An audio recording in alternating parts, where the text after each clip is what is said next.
Hi there, so it's good to see you. So I am in a particular spot that for me has been quite important, and a bit of a turning point for me was 20 years ago that I first started on a particular journey to do legacy fundraising and learnt a lot about legacy fundraising, what works, what doesn't work. And I wanted to come back to this particular special place for me that was a bit of a reflection. So here I am, I'm in Southwold. Now, for many of you, probably will have heard me talk about this story before. Many of you haven't, but if you have heard me ever speak or train, you'll know that I referenced this time 20 years ago and I went to Southwold to have a conversation with myself about what I wanted to do next. And back then I was probably at a crossroads, I think. Finished the full stop appeal in the NSPCC, and we got to a place where I had an opportunity to consider what I wanted to do. And the junction really was, did I leave or did I take on what would be a new challenge, which was a legacy directorate with investment and money and a journey. I'll be honest though, I couldn't see what I'd be able to do in it. So I was in a dilemma. So I took some time out and I came to this place, Southwold. And interestingly, it was very much a day like today. Absolutely beautiful, clear blue skies. Very special kind of seaside day. And I took time to have a walk and a think. And I discovered a few things on that walk and on that journey that for me were a tipping point, if you like, that made me go, I could do this. This is what's needed. Here's my special, unique contribution to that, where I could be good at something, not everything, but it would be enough for me to be inspired to do that journey. And I decided to do that, and I'm back here, having a moment to think with you, hopefully to share with you a few of those reflections on that journey. We've looked back and think, well, what we learned and achieved, and it's a very different landscape now. We had the SME and Forward Legacy Futures report, and you know, those numbers are pretty significant numbers. They are demonstrating this moment when we've got this incredibly big transfer of wealth going on, the demographics we've talked about. But the demographics and the numbers that exist with that don't really matter unless you've got the ability to emotionally connect with people and give them the inspiration to actually take action and leave a gift. And we have with many people. Sometimes we haven't known how we've done it. It just appears, doesn't it? It doesn't just appear. It appears because something happened. Some spark connected with someone. A decision was made, and they took the energy and effort to write you into their will. And I've spent 20 years learning and understanding what happens, what we can do to make that easier and better for donors and supporters, and what we can do as organisations, as teams, and as individuals to flourish in the legacy space. And this reflection and this little walk I'm going to go on, and a few lessons as I look back, and more importantly, a few things I want to do next. So stay with me, hang on till the end, share a few of the ideas that I've got, see what you think, love to hear from you. Let's walk that way.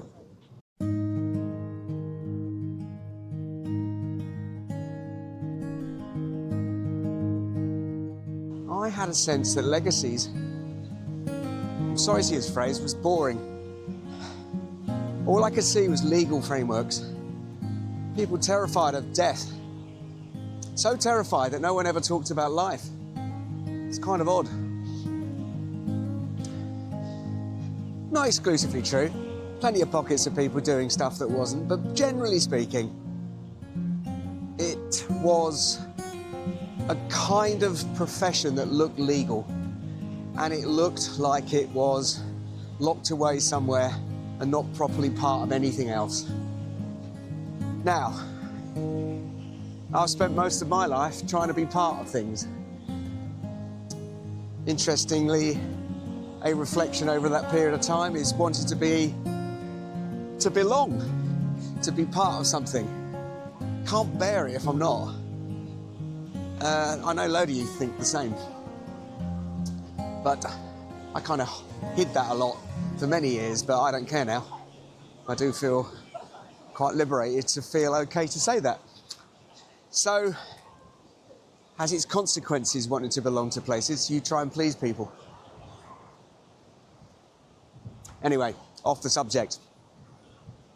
Well, not really, because actually the point of the subject was to think about that very part of it. So, I remember walking through and had a notebook and I wrote down stuff and I wrote the pros and cons and started to think what it was and what I couldn't do. And then I decided to go for a cup of coffee. When I sat down with a cup of coffee, which I'll get to in a minute, I'll share with you the very things I saw. I'll tell you what happened. But I walked onto the pier, and the pier is a refurbished pier. It was put in the millennium in I think 1999, I think, just in time for the year 2000. Very nice pier.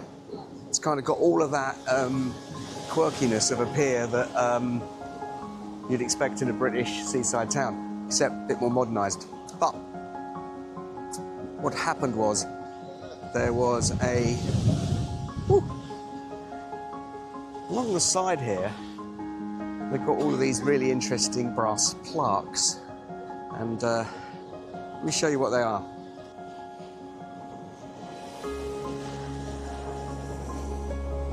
These brass plaques are all along the pier, hundreds and hundreds and hundreds of them. And each one of them has an incredible written message or something that meant something to somebody. Now, some of them are the classic memorials. Some of them, however, are just simply human, quirky little memories that most of us wouldn't understand. They're private, but they are so special to those people. There you go. Samuel Arthur Last, Happy Holidays Catching Crabs. Yep, get that one. Newhouse Family, Heart Will Go On. The Arthur Summer Outing, 1972. So look at it, all the way along. The entire banister, all the way along. What a powerful thing. So I went to one of the shops, and I remember having this booklet was there about all of the plaques and about the history of them, where they came from. Because it was the essence, really, of what human connections and human behaviour were all about. For me, they made me click. It made me go, in the legacy space, the opposite of what I was seeing was this human connection, this ability to be able to really connect and understand people through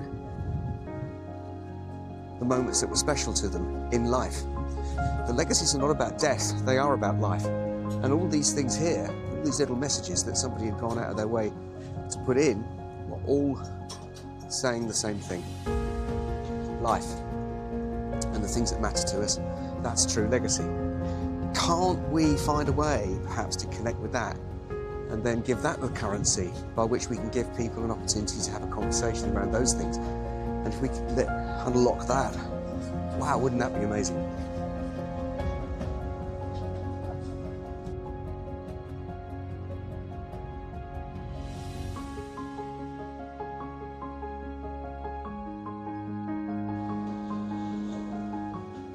I suppose I don't want to overplay it. It's kind of a thing, really. To me, it mattered a lot. What's the point to you, really? The point to you is a couple of things. Think about it. Sometimes you need a bit of space to recalibrate what you're doing. Today's been one. 20 years ago was one, just today. But it makes me think about things, and suddenly something clicks. When you give yourself some space and permission, you get an opportunity and the moment clicks. And that's definitely what happened. Today, the sun shone, had a full English breakfast, followed by a flat white and a Portuguese custard tart. I don't care. Hurrah! And had a good think. And the whole 20 years has been incredible opportunity and a beautiful blessing. And I'm intensely grateful for coming here when I did all that time ago and having one day out where I thought about something found something, something clicked. So what's next? Well, there's a powerful question. So, cheers. Brain freeze. So I haven't done much in the way of content creation, and I think I might have been a bit frightened to do so. I'm in the latter part of my life now, and I am going to heal, share, learn, help, coach, write, create, put some teaching out there, try and travel a bit more, do a bit more speaking, and see if I can help those who want to be helped. For those who don't, that's absolutely fine. Got a Substack coming. I'm going to do some YouTube videos with some learning and some content around legacy fundraising. I'm going to be running some legacy conversation training. I'm going to be doing some programs that I'm about to start a wait list for. If you're interested in staying in touch with me, click on the link. There'll be a wait list there, and sign up to an email list, and I'll keep you posted. All the stuff that I'm doing, not going to bombard you with stuff. Don't like doing that. Just need your email list. So sign up. That'd be great. Maybe I'll see you here one day.